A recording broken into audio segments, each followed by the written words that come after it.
ایک عظیم باب صحیفہ سجادیہ ہے، 52 دعائیں ہیں میرے مولا سجاد کی اس صحیفے کے اندر، اور میرے معصوم امام نے اللہ سے مانگنے کا ہمیں ڈھنگ سلیقہ عطا کیا ہے۔ 3 کام امام نے اپنی زندگی میں اپنائے، 3 طریقے زندگی گزارنے کے، امام کی زندگی کے 3 انداز، یا اپنے گھروں میں، اپنے گھر میں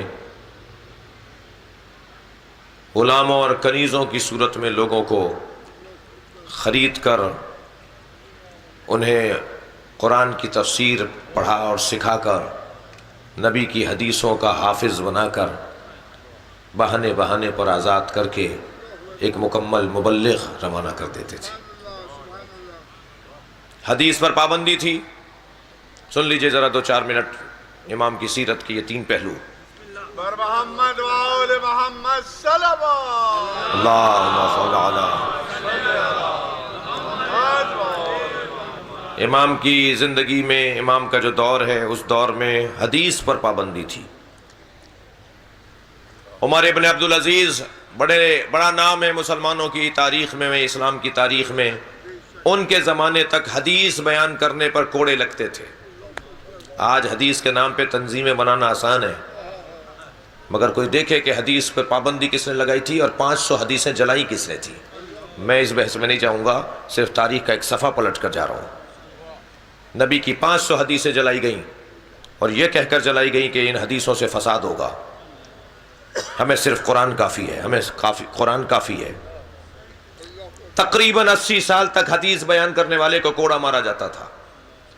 امام نسائی چھوٹا نام نہیں ہے، ہم بھی ان کا احترام کرتے ہیں اس لیے کہ ایک عالم دین تھے، اور ہمارے بھائیوں کے ہاں تو وہ 6 بڑے اماموں میں سے ایک امام ہے جی۔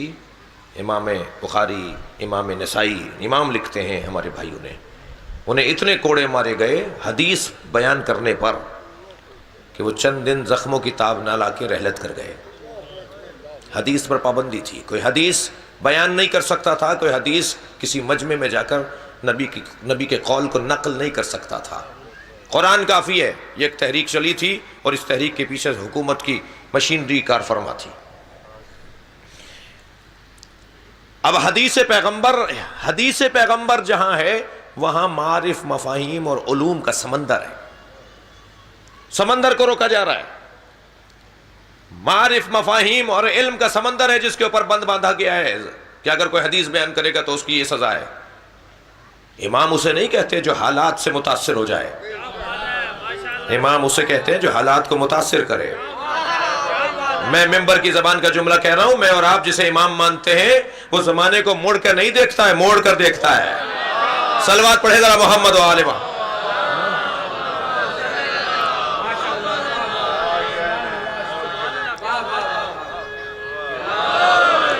علی جیسا بساتے دہر کا گوہر نہیں دیکھا، کئی صدیاں ہوئی پر ایسا قداور نہیں دیکھا۔ وہ واحد شخص ہے جس نے کہ اپنی عمر بھر ظاہر زمانہ موڑ کر دیکھا، کبھی موڑ کر نہیں دیکھا۔ واہ واہ، صلوات پڑھیں گے ذرا محمد و آل محمد۔ واہ بھائی واہ،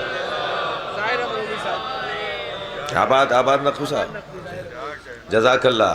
ناظم، میں نے تو پہلے یہ اقرار کر لیا تھا، مضبوط ناظم ہے، اور یہی ناظم کا انداز ہوتا ہے۔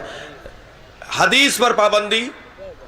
اب حدیث، میں جملہ تکرار کر رہا ہوں، حدیث ایک معرفت کا سمندر، نبی کے جو اقوال ہیں، نبی کی زبان سے نکلے ہوئے الفاظ، وہ معرفت کا سمندر ہے، وہ علم کا ایک سمندر ہے، اسے روک دیا گیا۔ ہم جنہیں امام مانتے ہیں وہ کسی کے پابند نہیں ہیں، وہ مشیت کے پابند ہیں۔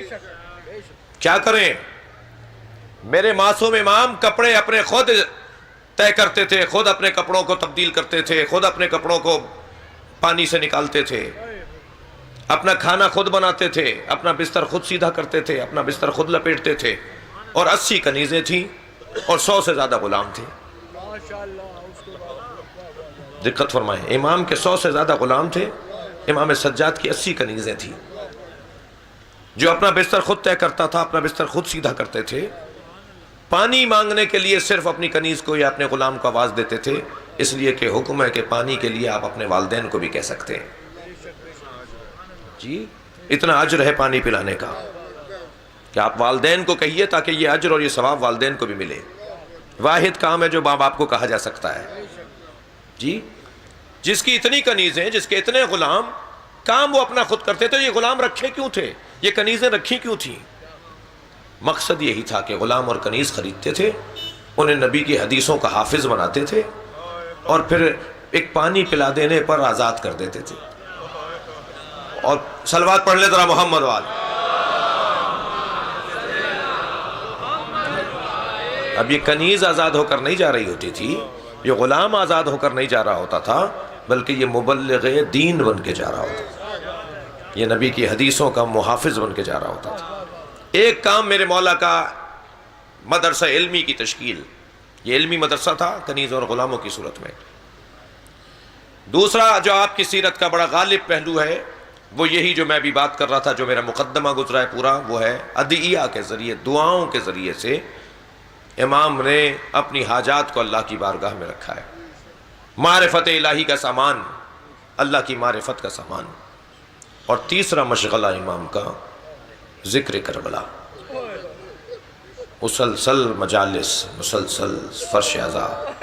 کوئی دن نہیں ہوتا تھا جب امام کے گھر میں مجلس نہ ہوتی ہو.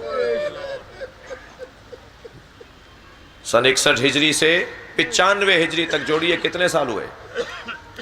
35 سال.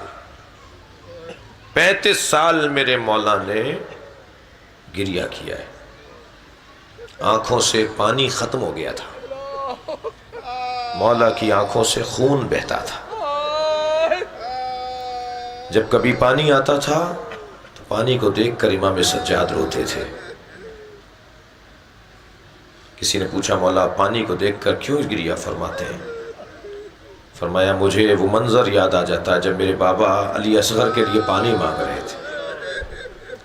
سب سے زیادہ امام سجاد کو اپنے بابا حسین کے پیاس کی تکلیف تھی.